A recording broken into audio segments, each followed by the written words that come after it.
Meditation নিয়ে আমাদের মাথায় অনেক প্রশ্ন, বিশেষ করে যারা নতুন করে মেডিটেশন করার কথা ভাবছে, নতুন করে যারা মেডিটেশন শুরু করার কথা ভাবছে, তাদের মাথায় প্রচুর প্রশ্ন। যেমন কখন মেডিটেশন করব, কতক্ষণ মেডিটেশন করব, কিভাবে মেডিটেশন করব, আর মেডিটেশন করবই বা কেন, মেডিটেশন করলে আমাদের কি লাভ হবে। তো এই সব প্রশ্নের উত্তর নিয়ে আজকে আমি চলে এসেছি আমার এই ভিডিওটাতে। যারা মেডিটেশনের ব্যাপারে ইন্টারেস্টেড আছো, পরবর্তীকালে বা এর মধ্যে মেডিটেশন করার কথা ভাবছো, শুরু করার কথা ভাবছো, তাদেরকে এই ভিডিওটা কিছুটা যাতে গাইড করতে পারে, সেই জন্য আমি ভিডিওটা বানাচ্ছি। প্রথম প্রশ্ন, মেডিটেশন কেন করব, অর্থাৎ মেডিটেশনের বেনিফিট কী?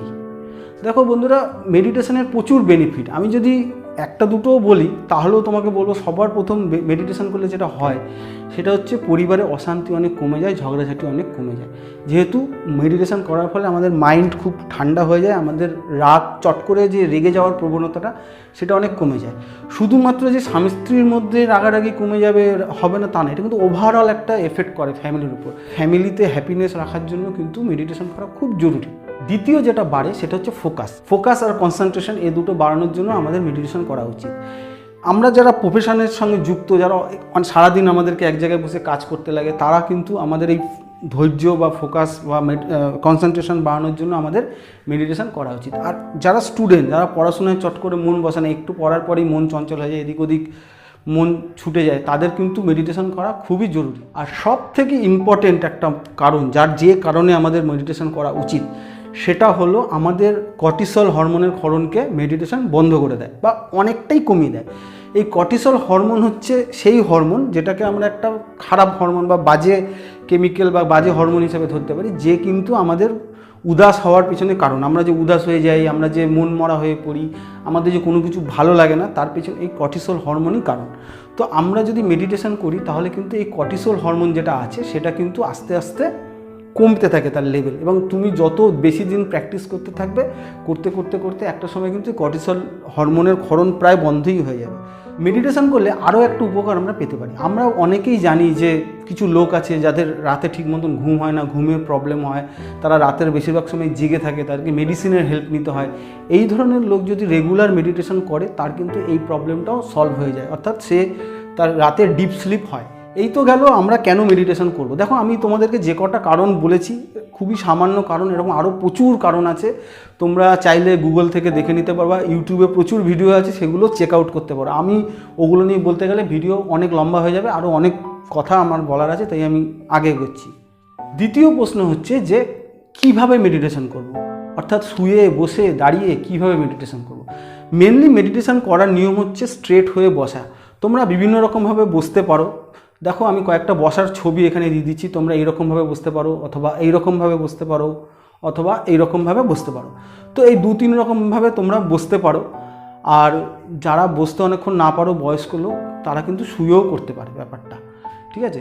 তো মেনলি হচ্ছে মেডিটেশনের নিয়ম হচ্ছে স্পাইনাল কর্ড সিধে রেখে বসে 10 মিনিট বা 15 মিনিট বা 20 মিনিট একান্তে চোখ বন্ধ করে বসা। সেই ব্যাপারে আমি আরও ডিটেলসে আসছি। একটা কথা মাথায় রাখতে হবে, মেডিটেশন কিন্তু কোনো মানে যেখানে চিৎকার চেঁচামেচি হচ্ছে, শব্দ হচ্ছে, কোলাহল হচ্ছে, ওরকম জায়গায় কিন্তু মেডিটেশন করা যাবে না। মেডিটেশন করতে হবে একদম নিরিবিলিতে, একদম ফাঁকা জায়গায়, যেখানে তোমাকে কেউ ডিস্টার্ব করবে না, অন্তত 15-20 মিনিট কোনো কোলাহল ফ্রি জায়গাতে তোমরা মেডিটেশনটা করবে। এর পরের যে প্রশ্নটা আমাদের মাথায় আসে যে মেডিটেশনটা করব কখন। দেখো, মেডিটেশন করার জন্য সবথেকে প্রকৃত সময় যেটা হচ্ছে সেটা হচ্ছে ভোরবেলা, অর্থাৎ ওই ভোর 5টা, যখন অনেকেই ঘুম থেকে ওঠে না, যদি আরও একটু আগে হয় 4:30, এই সময়টা কিন্তু সবথেকে উপযুক্ত সময়। অর্থাৎ সবাই ওঠার আগে, যখন পুরো দুনিয়া ঘুমিয়ে আছে বা বেশিরভাগ লোক ঘুমিয়ে আছে, মোটামুটি নিস্তব্ধ এই জগৎ সংসার, সেই সময়টা হচ্ছে মেডিটেশন করার জন্য সবথেকে উপযুক্ত সময়। কিন্তু এখানে একটা প্রশ্ন আছে, সবাই তো অত সকালে উঠতে পারে না, তাই যখনই সে উঠুক সেটাই তার জন্য উপযুক্ত সময়। খালি মাথায় রাখতে হবে একটাই ব্যাপার, যে মেডিটেশনটা যেখানে করবে সেই জায়গাটা যেন একটু শান্ত হয়, সেখানে শব্দ যেন না থাকে, লোকের যাওয়া আসা যেন না থাকে, অন্তত 10-15 মিনিট একটা খালি ঘর চাই একান্তে। তো এইরকম একটা জায়গায় আমরা যে কোনো সময় মেডিটেশন করতে পারি, কিন্তু যদি বলো পারফেক্ট টাইম, তাহলে মর্নিং, সকালবেলা একদম 4:30 থেকে 5:30টার মধ্যে যে 1 ঘন্টা টাইম, এটা সবথেকে বেস্ট টাইম। এবার প্রশ্ন হচ্ছে আমরা কত রকমভাবে মেডিটেশন করতে পারি। দেখো, মেডিটেশনের অনেকগুলো রকমভাবে মেডিটেশন করা যায়। তো তোমরা যারা শুরু করবে ভাবছো, তারা যে কোনো একটা দিয়ে প্রথমে শুরু করতে পারো। আমি একটা করে কয়েকটা মেডিটেশনের উদাহরণ দিচ্ছি। যেমন সবথেকে যেটা পপুলার সেটা হচ্ছে ব্রিদিং মেডিটেশন। ব্রিদিং মেডিটেশনে কি করতে হয় না, একেবারে পদ্মাসনে বসে স্পাইনাল কর্ড সিধে রেখে চোখ বন্ধ রেখে তোমাকে যেটা করতে লাগে সেটা হচ্ছে তুমি যে ব্রিদিং নিচ্ছ বা ছাড়ছো, এই যে নিঃশ্বাস নিলে নিঃশ্বাস ছাড়লে এইটাকে অবজার্ভ করতে হবে, এইটাকে বলে ব্রিদিং মেডিটেশন। এটা দিয়ে তোমরা শুরু করতে পারো। আরও একটা মেডিটেশনের ধরন আছে, সেটা কিন্তু খুব পপুলার আজকালকার ডেটে, এটাও তোমরা করতে পারো। সেটা হচ্ছে observing the sound of silence. অর্থাৎ এই যে নিস্তব্ধতারও একটা নিজস্ব সাউন্ড আছে, তো সেইটাকে অবজার্ভ করা। এটাও খুব ভালো, তোমরা করে দেখতে পারো। প্রথম তোমরা কিছুই শুনতে পাবে না, যতক্ষণ আস্তে আস্তে যখন এই সাউন্ডটা শোনার দিকে নিজেদের মনকে কনসেন্ট্রেট করবে, প্রথমে একটা ঝিঝি পোকার মতন শব্দ তোমরা কানে শুনতে পারবে, তারপর ধীরে ধীরে নিজের হার্টবিটও শুনতে পাবে। এছাড়াও এই মেডিটেশনের আরও একটা ব্যাপার হচ্ছে যে তোমার আশেপাশের যত সাউন্ড আছে, কোথাও হয়তো একটা পাখি ডাকলো, কোথাও হয়তো একটা সাইকেলের ভ্যাপু বাজলো, প্রত্যেকটা জিনিসই এগুলোকে অবজার্ভ করতে লাগে এই ধরনের মেডিটেশনে। এরপরে আরেকটা মেডিটেশন হয়, যে মেডিটেশনটাকে আমরা বলি মন্ত্রা মেডিটেশন। মন্ত্রা মেডিটেশনে কি না, ছোট ছোট কিছু মন্ত্র থাকে। প্রত্যেকটা ধর্মের মধ্যে এরকম আছে, যেমন আমাদের হিন্দু ধর্মের মধ্যে আছে ওম নমঃ শিবায় বা শুধু ওম, অথবা অহম ব্রহ্মাস্মি, এই ধরনের প্রচুর আছে, বিভিন্ন ধর্মের মধ্যেই আছে। তো এর মধ্যে কোনো একটা মন্ত্রকে অনেকক্ষণ ধরে জপ করা, 108 বার বা 51 বার বা এরকম যতক্ষণ তোমার মন চায় তুমি এটাকে জপ করতে পারো চোখ বন্ধ করে।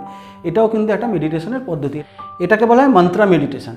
আরও একটা মেডিটেশন হয়, সেটাকে আমরা বলছি ভিজুয়ালাইজেশন, যেটা আমার পার্সোনালি খুব ফেভারিট। এটাতে কি করতে হয় না, এটাতে তোমাকে চোখ বন্ধ করে ইমাজিন করতে হয় যে কোনো একটা কোনো একটা সানলাইট বা মুনলাইট আস্তে আস্তে তোমার শরীরে পড়ছে, যে রেটা তোমার শরীরের মাথা থেকে শুরু করে পুরো বডির মধ্যে আস্তে আস্তে রেটা ছড়িয়ে পড়ছে, এবং তোমার শরীরের মধ্যে থেকে যত বিষাক্ত জিনিস আছে, যত দূষিত জিনিস আছে, যত তোমার রোগ জীবাণু আছে, সেগুলোকে ধুইয়ে মুছিয়ে বের করে দিচ্ছে। তো এইরকম একটা ভিজুয়ালাইজেশন করতে লাগে, এটা খুব ভালো, এটা করে দেখতে পারো। তো এই ধরনের যে মেডিটেশন হয় সেটাকে বলে ভিজুয়ালাইজেশন। আরও এক ধরনের মেডিটেশন হয়, সেটাকে বলা হয় গাইডেড মেডিটেশন। গাইডেড মেডিটেশন কি না, যেই মেডিটেশনটায় একটা ভয়েস ওভার চলতে থাকে, যেখানে কেউ তোমাকে বলতে থাকে যে অমুকটা চিন্তা করো, অমুকটা ভাবো, এবার এইটা ফিল করো, এই ধরনের তোমাকে বলে দেবে। প্রতি 20 মিনিট বা 15 মিনিট যতক্ষণই করবে, কেউ তোমাকে কমেন্ট্রি করতে থাকবে যে এটা করো, এটা ভাবো। তো এই যে বলে দিয়ে যে মেডিটেশনটা হয়, এটাও একটা মেডিটেশন, এটা বলে গাইডেড মেডিটেশন। তো এই যে আমি 4-5 রকম মেডিটেশনের কথা বললাম, এর মধ্যে কিন্তু যে কোনো একটা মেডিটেশন দিয়ে তুমি তোমার মেডিটেশনের জার্নিটা শুরু করতে পারো, এবং যত দিন তুমি করতে থাকবে আস্তে আস্তে নিজেই বুঝতে পারবে কোনটা তোমার জন্য সবথেকে ফেভারিট, কোনটা করলে তুমি সবথেকে বেশি এফেক্ট পাও। তো সেইভাবে নিজের মতন করে নিজে পছন্দ করে নাও।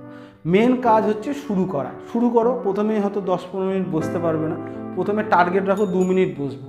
2 মিনিটের বেশি টার্গেট রাখার দরকার নেই। আস্তে আস্তে দেখবে নিজেরই অজান্তে সেটা 2 মিনিটটা 5 মিনিট হয়ে গেছে। তখন তুমি বুঝতে পারবে যে now you are mentally prepare for meditation.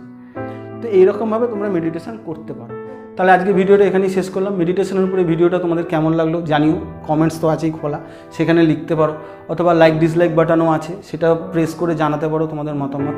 ভিডিওটা কেমন হলো অবশ্যই জানিও, এটা আমার জানার খুব দরকার। আমি প্রত্যেকটা ভিডিওতে বলি অন্তত একটা ফিডব্যাক দাও, যাতে আমি বুঝতে পারি আমার এই যে প্রয়াস, আমার যে প্রচেষ্টা, সেটা ঠিক মতন হচ্ছে কিনা। সবাই ভালো থেকো, ধন্যবাদ। একটা ছোট্ট অনুরোধ নিয়ে আবার ফিরে এলাম। ভিডিওটা কেমন লাগলো অবশ্যই জানাবেন কমেন্টে।